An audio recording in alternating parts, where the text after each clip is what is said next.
The night is silent, but it is not peace. It is the silence of dread, the kind that presses against your chest like an unseen weight. You are a wife in an Ottoman household, and the stillness around you feels alive. Oil lamps burn low, their smoke curling in the air, carrying the faint smell of tallow and ash. The floor beneath your bare feet is cold, the stone damp with the sweat of generations. From the courtyard drifts another scent, sharper, metallic, the stench of dried blood that no washing ever truly erases. Somewhere in the darkness, iron chains rattle. The sound is soft, almost casual, but it cuts through you like a blade. Then, footsteps, slow, heavy, deliberate. Voices whisper behind doors, your name curling through the air like a curse. You know what it means. Tonight is not ordinary. Tonight you are not a wife. You are an accused. Your crime, disobedience, perhaps dishonor. Or perhaps nothing at all, except stepping outside the invisible cage built for you by men who called themselves protectors. A glance mistaken for betrayal, a word too sharp, a visit to the wrong neighbor. It does not matter. The verdict has already been passed, though no trial was held. You can feel it in the pit of your stomach. The punishment awaits. It is near, closer than breath. And there will be no plea, no prayer, no bargain that can save you. This is not a nightmare. This is not fiction. This is law. This is daily life for wives in the Ottoman Empire. History teaches us to see the Ottomans in golden hues, the empire of domes and minarets, of sultans seated on jeweled thrones, of armies that marched across 3 continents, a civilization that dazzled with silk, with scholars, with calligraphy so fine it seemed whispered by angels. But behind that splendor, behind the silken veils of the harem, behind the echoing call to prayer, behind the imperial palaces, lived another story. A story rarely told, a story hidden in shadows and buried in silence. Because within the empire's laws, within its customs and codes, wives were not merely women. They were property. They were bodies bound by obedience. They were vessels expected to produce heirs, to guard a man's honor, to submit until nothing of their will remained. And when they failed, or when they were merely suspected of failing, the punishments that awaited were not whispers of discipline. They were spectacles of horror. Imagine it. A courtyard where neighbors gather, not to celebrate a wedding or festival, but to watch the beating of a wife. Her screams echo off the stone walls, while children hide their faces and old women shake their heads in silence. Or picture the Bosphorus at night, its waters glittering like silver beneath the moon, until a weighted sack is lowered into its depths, holding the struggling form of a woman condemned for dishonor. The water swallows her cries, leaving only ripples, no tombstone, no name. These are not tales of imagination. These were sanctioned realities. These were the hidden engines of control that kept households and empires alike in their place. And though centuries have passed, though palaces crumble and empires fall, the memory of those punishments lingers in chronicles, in rumors, in bones unearthed by archaeologists near the palace walls. The grandeur of the Ottoman Empire is undeniable. Its mosques still stand, its calligraphy still admired, its history still studied with awe. But if we stop at the golden image, we fail to see the cost of that grandeur. For behind every dome gleaming in the sun, there were shadows in which women suffered. For every throne, there was a wife punished in silence. For every hymn of praise, there was a cry stifled by fear. And tonight, as you wait in the suffocating silence, with chains rattling and footsteps drawing near, you realize the truth. The empire's glory was built not only on conquest and power, but on obedience extracted through terror. You are a wife in the Ottoman Empire, and you are about to be punished. History often paints the Ottoman Empire in shimmering gold. We are taught to see domes rising above Istanbul, minarets piercing the heavens, armies that carried crescent banners across Europe, Asia, and Africa. From 1299 to the early 20th century, this empire reigned as one of the longest-standing dynasties the world has ever seen. Its power was unquestionable. Its culture was dazzling. Its rulers were feared and admired in equal measure. But beneath the marble halls and beneath the calligraphy inked on parchment was a darker reality. For the empire was not merely an arena of sultans and viziers, janissaries and scholars. it was also a prison of women. The empire's laws were shaped by a fusion of sharia, imperial edicts, and local customs. In principle, they promised protection. Wives were granted the right to food, shelter, and fair treatment. But in practice, those laws became shackles.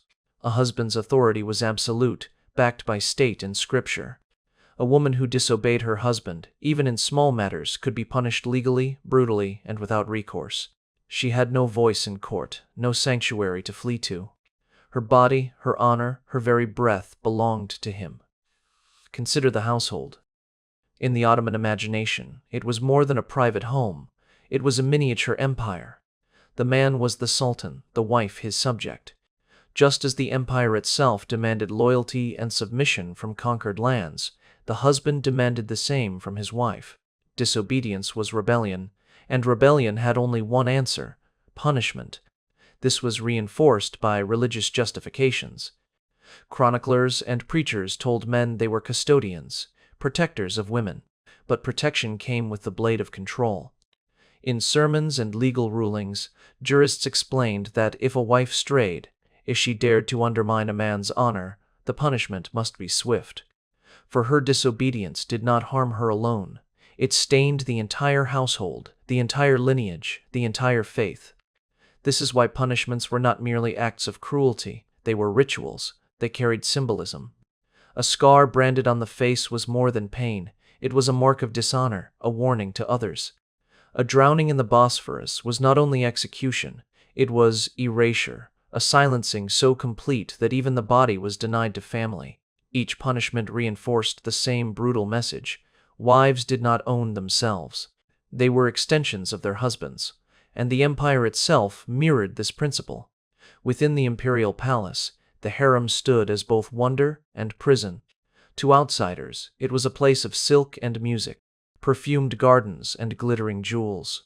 But to the women inside, it was a cage, gilded with terror.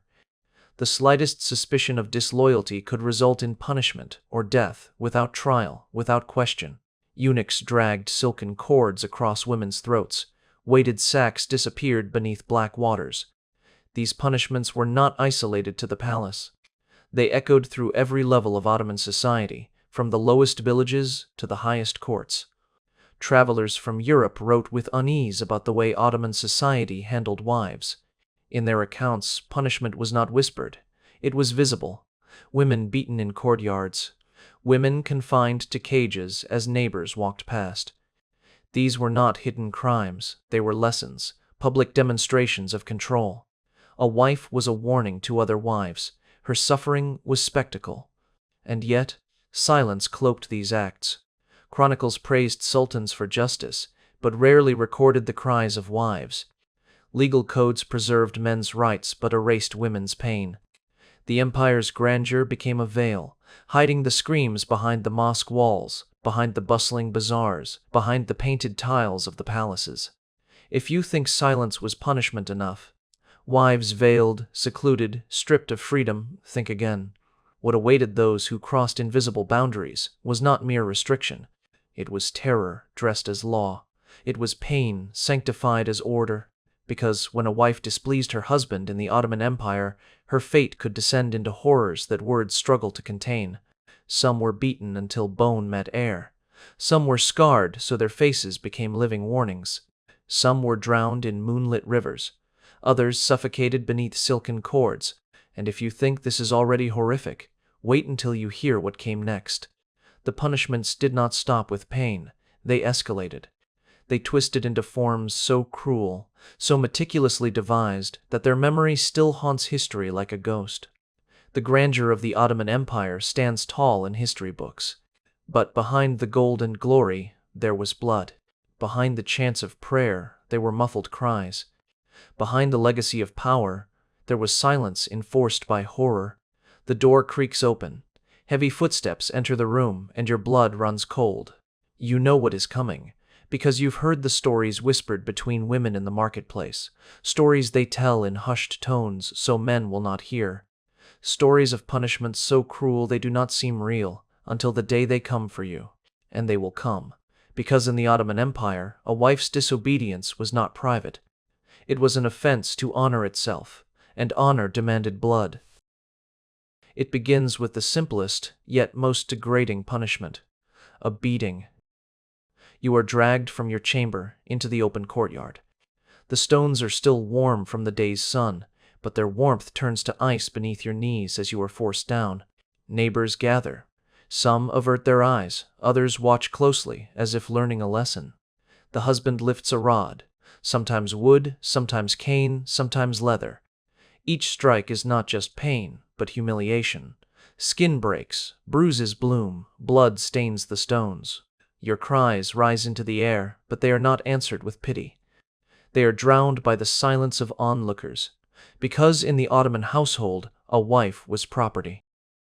And when property misbehaves, it must be corrected in sight of others. Chroniclers of the time note that women were sometimes punished in marketplaces, their bodies exposed as warnings. The spectacle was the point. A wife's suffering became public law. And when the blows finally stop, the shame does not. You are left on the ground, trembling, your veil torn, your face marked. The pain may fade with time, but the humiliation, the memory of eyes watching you broken, never leaves. They were not punished in silence.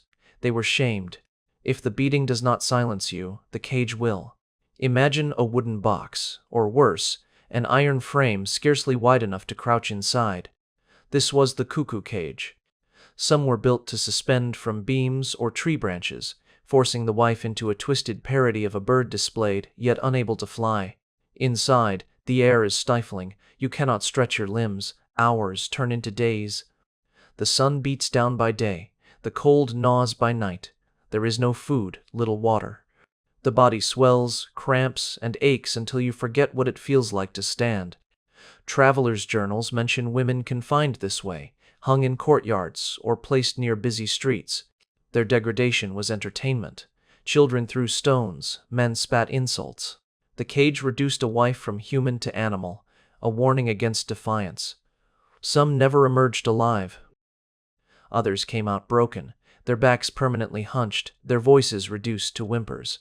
Even after release, they remained prisoners of their own ruined bodies. To be caged was not only to be punished, it was to be erased. A woman transformed into an object, displayed until her humanity rotted away. But sometimes humiliation and confinement were not enough. Sometimes men demanded a punishment that would last forever, carved into the flesh. A wife accused of dishonor might be brought before her husband, held down as a heated iron was pressed against her face. The hiss of flesh-meeting flame fills the air.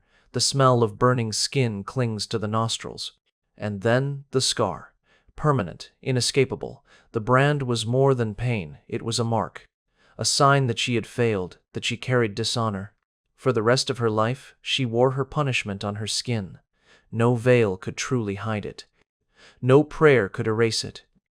Ottoman chronicles speak in euphemisms, marking for dishonor, branding of shame. But behind these words lies horror. A woman's face, once her dignity, turned into a living warning. Scarred wives became ghosts in their own communities. People avoided them, whispered behind them. Even if they survived the pain, they did not survive the shame. Better to die than to carry such a face, some murmured. Yet many were not given the choice. 3 punishments, 3 levels of horror, and already the air grows heavy. But these are only the beginning. For in the Ottoman Empire, the punishments did not stop with beatings, cages, or fire. They escalated, growing more secretive, more ritualized, more unspeakable. Because when a wife was accused of dishonor in the empire of sultans, the punishment could reach beyond humiliation and pain. It could reach into the realm of death itself, and the waves of the Bosphorus waited. The night deepens, and silence returns. But it is not peace, it is anticipation. For you have seen beatings, cages, and brands of fire. Yet within the Ottoman world, punishments for wives did not stop there. They grew darker, more ritualized, more final. The empire had perfected the art of erasure. And for wives who crossed invisible lines, death itself often became the law. It begins with the sack. In the darkness of night, eunuchs come. They carry ropes, silk cords, a heavy bag. You are seized, gagged, bound. The sack is coarse against your skin, reeking of hemp and tar. You are dragged through palace halls or out of your home, feet scraping against stone. And then you hear it, the rush of water. The Bosphorus, a river of silver under the moon. To the world it is beautiful. To you it is death. The ritual is swift. Your body is stuffed inside the sack, cords drawn tight, stones are added, weighing you down. A muffled cry escapes, but no one listens. You are lifted once more, carried to the edge, and then silence breaks. The splash, the sack sinks. The water is ice. Darkness engulfs. You thrash, but the stones drag you deeper. You scream, but the gag swallows it. The last thing you feel is the crushing silence of the deep. This was no fantasy. Ottoman chronicles describe this as a punishment for disobedient wives, concubines, even royal women. To the empire, the Bosphorus was not only a waterway, it was a graveyard. The waves became tombstones for countless forgotten women. And when the morning came, no body was buried, no name recorded. The water washed everything clean. Not every wife was granted the mercy of drowning. Some were made to endure a slower, more monstrous death. The punishment was burial. Not always full, but partial. A woman could be forced into a pit, her body buried to the chest, arms bound. The earth pressed heavy against her ribs, making each breath shallow. Then came the stones. Not enough to kill at once, sometimes thrown at her shoulders, her head, her body, more to humiliate than to end. Hours could pass, even days, before the earth or the stones or the sun finished the work. Travelers' accounts whisper of such punishments, often for wives accused of adultery. And though full stoning was rare in Ottoman law, symbolic burials like these carried the same horror. Death came slowly, humiliation first, agony second. The crowd watched. Children threw pebbles. Men hurled rocks. Her face, once a wife's dignity, became swollen, bloodied, broken. And if by some chance she lived, she did not live whole.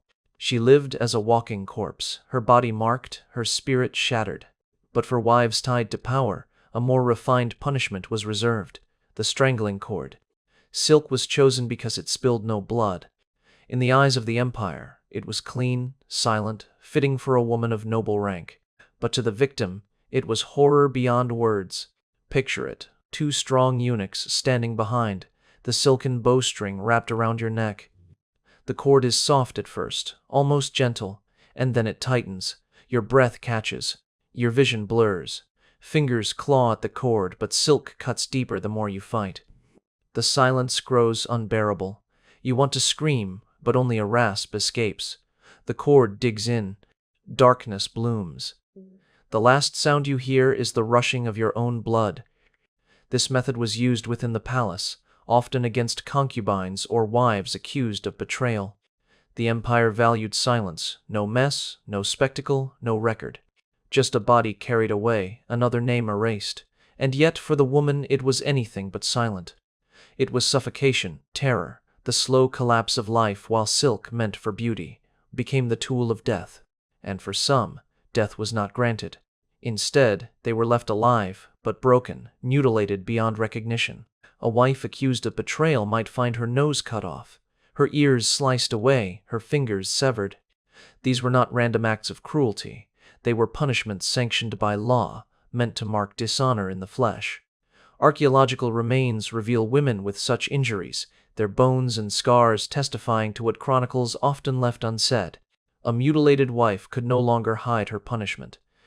Every glance in the marketplace, every whisper in the street reminded her of what she had lost.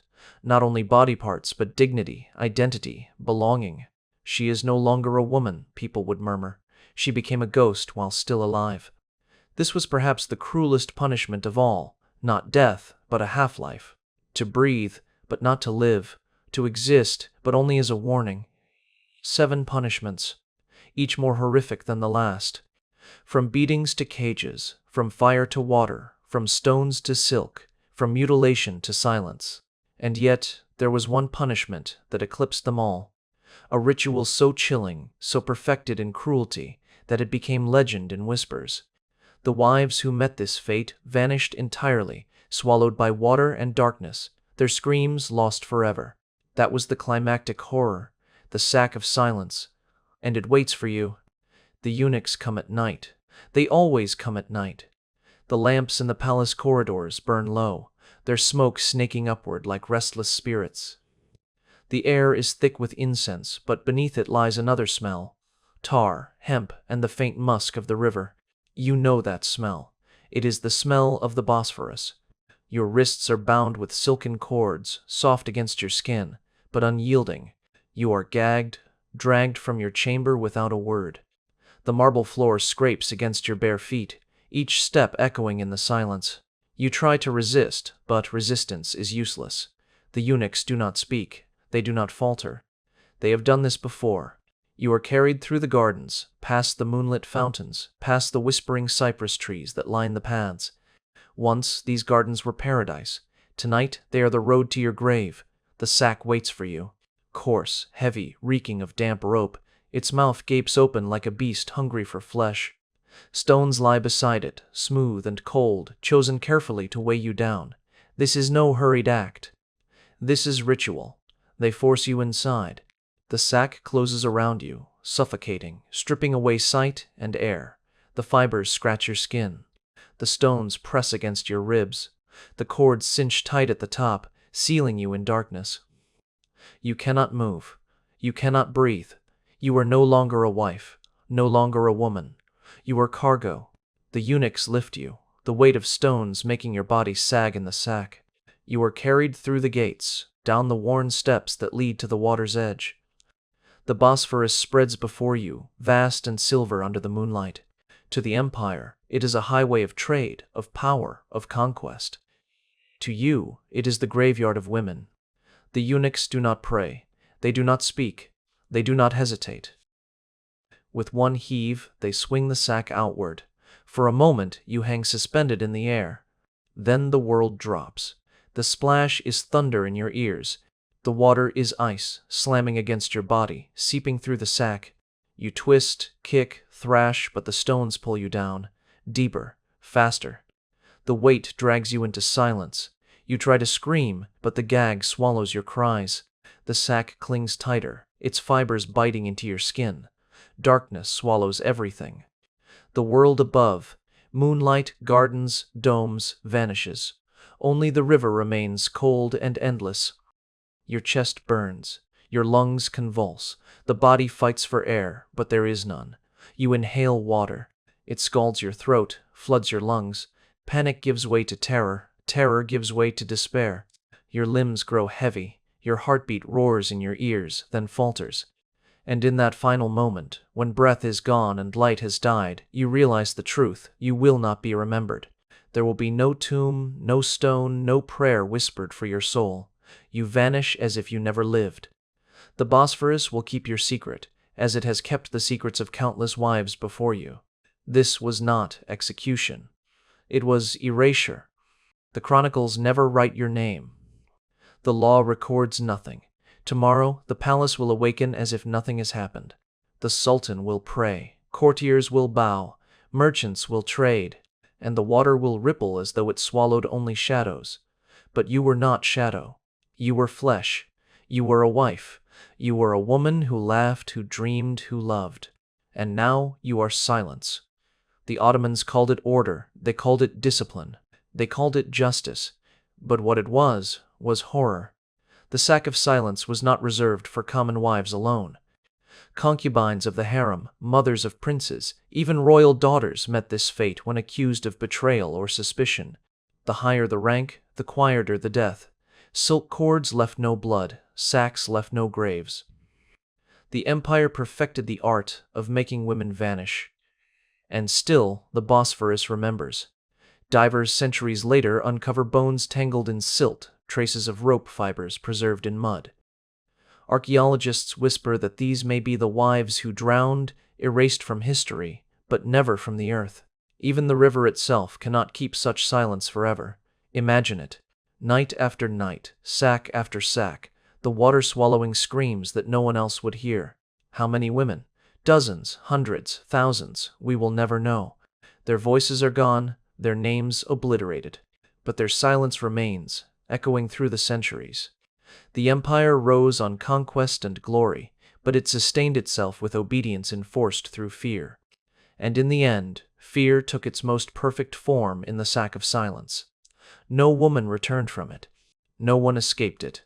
It was the empire's ultimate punishment, final, unquestionable, absolute. And as the waves roll on, glittering in the moonlight, the empire sleeps soundly, its honor protected by the bodies buried beneath the water. The water closes. The sack sinks. The screams vanish. But the story does not end there. Every punishment carried echoes that stretched far beyond the moment of pain. A beating was not only bruises. A cage was not only confinement. A drowning was not only death. These horrors rippled outward into families, into villages, into generations. For wives in the Ottoman Empire, punishment was more than discipline. It was a language, a warning spoken through flesh. Each scar, each mutilation, each erasure told others what fate awaited if they strayed. And so the terror did not remain with the punished alone. It seeped into the bones of those who watched. Children grew up hearing their mothers scream.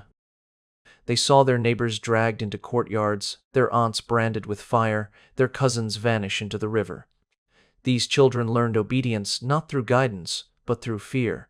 By the time they grew into adults, they carried within them the silent knowledge: wives were property. Women were fragile threads, easily cut, easily discarded. This was generational trauma.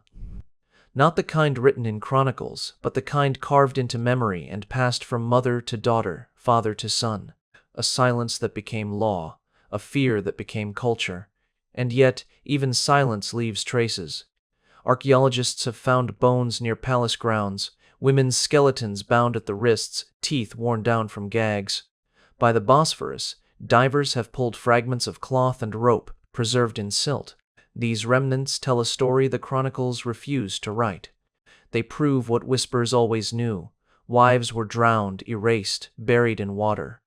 DNA studies, too, reveal unsettling truths. Patterns of foreign bloodlines appear in Ottoman remains, traces of women taken as slaves, concubines, wives against their will. Their genetic imprints endure, even if their names were destroyed. History tried to silence them. Blood refused to forget. Chroniclers of the empire spoke often of sultans' glories, of battles won, of mosques razed. Rarely did they speak of wives punished. But in margins of letters, in secret diaries of travelers, in reports from ambassadors, the shadows surface. A woman vanished. A wife was punished. A body was seen in the river, always brief, always hushed, enough to remind us that beneath the grandeur, cruelty thrived. And what of the women themselves? Their names are gone. Few were recorded. Most died as wife, concubine, daughter, nothing more. They were erased from the story they helped shape. Without them, the empire would not have existed. Wives bore heirs, concubines birthed princes, women sustained households. But when they suffered, no one mourned. They were property. They were forgotten.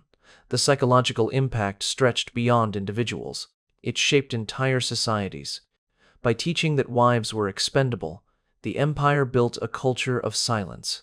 Men learned that honor was worth more than love. Women learned that survival meant obedience. Communities learned to look away. Even today, echoes of this survive in whispered sayings, in superstitions, in the fear that silence is safer than truth. The empire is gone, but the trauma it left still breathes. The irony is chilling. The Ottomans built one of history's greatest empires. They left mosques that still stand, calligraphy still admired, cuisine still savored, laws still studied. But their legacy is not only in stone and art, it is also in silence. A silence born from women erased, from wives punished into shadows, from daughters who grew up never daring to speak. Civilization does not erase cruelty, it refines it, it perfects it. The Ottoman Empire proved this. For while the world praised its architecture and armies, its women bore punishments too horrific to be told. And yet history whispers them still. In the stones of the palace walls, where cries once echoed. In the waters of the Bosphorus, where bodies still sleep. In the scars found on ancient bones. Proof that the empire's darkness was as real as its glory. The aftermath is not only history, it is memory. It is trauma carried forward. It is silence carved into generations. And the most haunting truth of all, the women did not vanish. They live on in us. Their blood runs in descendants. Their silence became our silence. Their fear became a shadow on our histories. They were property. They were forgotten. Yet their pain echoes. The waves are still. The sack is gone. The courtyard is empty. The cage swings quietly in the wind. The scars fade, but the silence remains. The Ottoman Empire has long since fallen. Its palaces are museums. Its mosques still call the faithful. Its archives rest in silence. But the wives, the women who bore its weight, are not remembered in marble or ink. Their names are gone, their stories erased, their suffering reduced to whispers. Yet they were not myths, they were people. A wife beaten before her neighbors once had a voice that laughed, that sang. A woman branded with iron once had skin kissed by sunlight, once held children in her arms. A concubine drowned in the Bosphorus once carried dreams of freedom, of escape, of love. A wife mutilated beyond recognition once brushed her hair before a mirror, never imagining that mirror would one day reflect only absence. They were not shadows, they were women. They lived, they breathed, they suffered, and they were forgotten. Civilization has a way of hiding its cruelty. The Ottomans gave us mosques, poetry, armies, and law. But they also gave us cages, sacks, cords, and scars. To speak of one without the other is to betray the truth. For grandeur was built on silence, and silence was enforced with horror. The lesson is clear. Power, when unchecked, turns intimacy into tyranny. Honor becomes a weapon. Love becomes law. And wives, the very heartbeat of the household, become property. We remember them not to sensationalize, but to restore. To pull them from the silence the empire forced upon them. To speak the names that were never written. To remind ourselves that history is not only kings and sultans, battles and treaties. It is also women dragged from chambers in the night, wives beaten in courtyards, daughters drowned in rivers. If this glimpse into history's hidden darkness left you shaken, you are not alone. Thousands gather here because they too feel the weight of forbidden truths. Together, we are building a community that refuses to look away from history's most disturbing shadows. So, I ask you, where are you listening from? Share your voice in the comments. Because every voice matters in breaking silence. And if you want to journey deeper into history's darkest corners, into the secrets that empires tried to bury, make sure you subscribe. The next chapter is waiting. Another empire, another hidden cruelty, another story of lives erased, waiting to be told. The wives of the Ottoman Empire will never speak again. But we can speak for them, we can remember them, we can refuse the silence. They were property, they were forgotten, but tonight their story has been told, and it will not be silenced again.